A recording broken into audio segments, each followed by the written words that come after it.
Ici, Jonathan, les policiers ont arrêté ce matin un individu dans la quarantaine. Il serait l'auteur d'une vingtaine d'appels.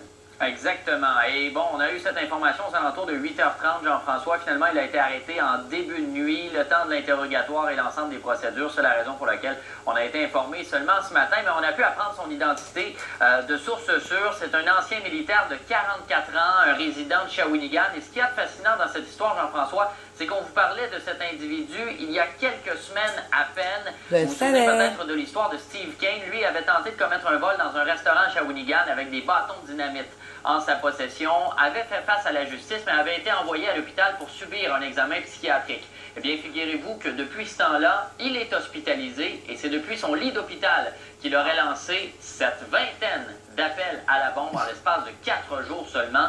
Alors la question qu'on se pose maintenant, comment a-t-il pu lancer autant de menaces depuis son lit d'hôpital, et ce, sans jamais être embêté? Les appels qui visaient des commerces à Shawinigan, mais également des endroits à Drummondville, Latuc, Trois-Rivières, Québec, Montréal, plusieurs endroits, des lieux diversifiés, la base militaire de Valcartier, le barrage Gouin, les bureaux de TVA Nouvelles. Samedi soir, il menaçait même de tuer le premier ministre du Canada, Stephen Harper. Alors, c'est grave, ces propos étaient pris très au sérieux. Il y a un hélicoptère qui a été déployé au barrage Gouin pour assurer la sécurité dans le secteur. Alors, vous voyez toutes les mesures qui ont été prises et finalement, l'appel qui originait de l'hôpital. Alors, l'enquête qui se poursuit, mais chose certaine, les accusations déposées contre lui seront très graves. Gageons que dans ces conditions, il n'y aura plus accès à un téléphone aussi facilement. En tout cas, espérons. Probablement pas.